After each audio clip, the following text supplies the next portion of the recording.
for this community to come together like it did.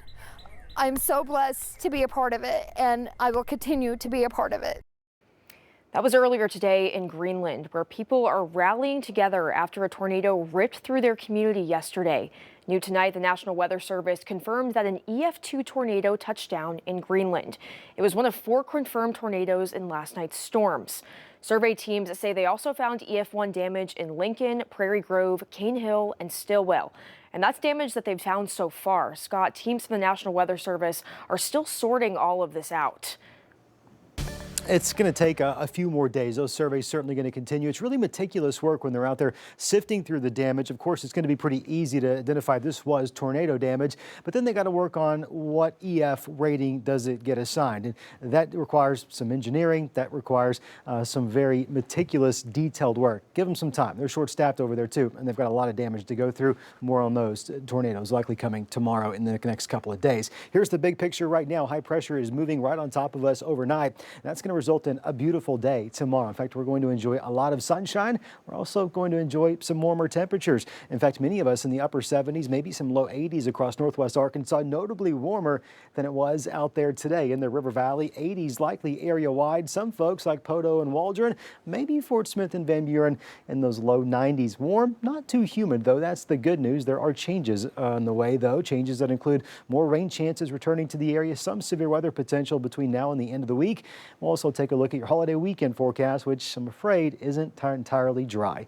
Details in just a few.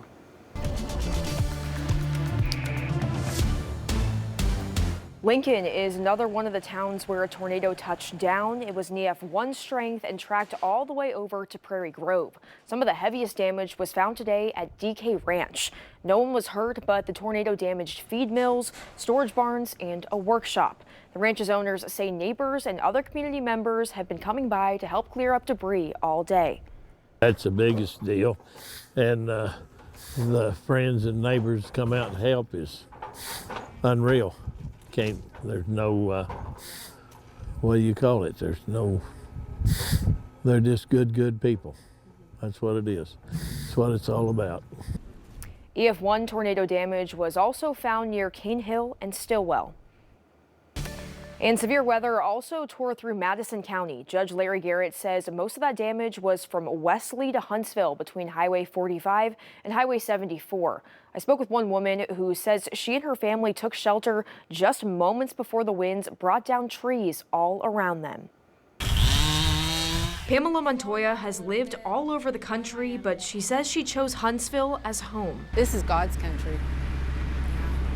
And the people are amazing here. She says her family has seen some storms before, but nothing quite like this. You could just feel the change in the air.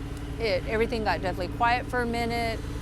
You just knew. She and her son watched trees fall across their yard as they hid in a closet for safety. And the tree right outside the window, he said it sucked it up in the air and then it moved like 4 feet across the yard and dropped on the house. In total, she says at least 10 trees came down, 5 landing on her home. It's like a giant cocoon of trees, couldn't see out.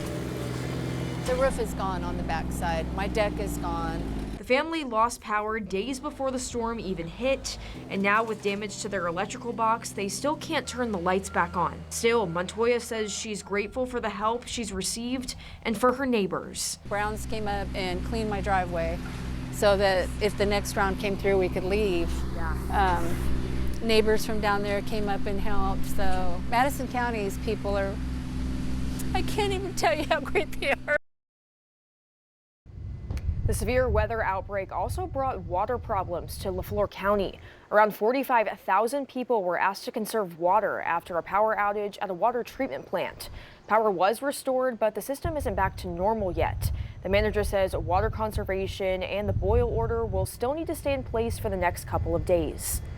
Stay with 5newsonline.com and the free 5 News app for updates when the boil order is lifted.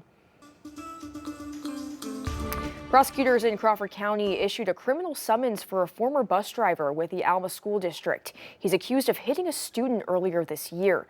54-year-old Robert Renscheid is facing 1 count of second-degree assault. Investigators say he struck a 10-year-old boy after he entered the bus to go home from school. The district placed Renscheid on administrative leave shortly after the incident was reported. He then resigned 2 days later. We learned tonight that Congressman Steve Womack is running for another term in Congress. He announced plans today for a campaign for a 9th term representing Arkansas's 3rd congressional district. He held the seat since 2011 and served as Rogers mayor for 12 years before that. The Republican primary happens on March 3rd. Also developing tonight, authorities in Louisiana say another one of their inmates who escaped from a correctional facility last week has been captured. 19-year-old Corey Boyd was taken into custody in New Orleans today.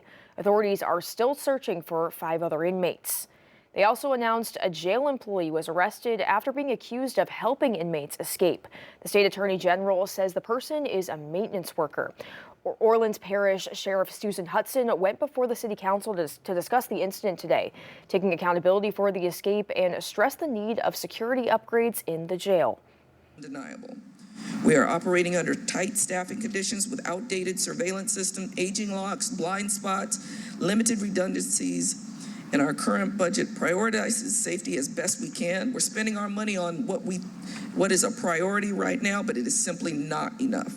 What we're doing is reactive. Jail officials say the overcrowding is due in part to inmates waiting on slow-moving court cases. Fans of the television sitcom Cheers are mourning the death of actor George Wendt. He played the beer-loving barfly Norm on the hit show through the 1980s and earned 6 straight Emmy nominations for Best Supporting Actor for his performance in the show. Wendt was 76 years old. His family says he died peacefully in his sleep this morning, and no cause of death was revealed.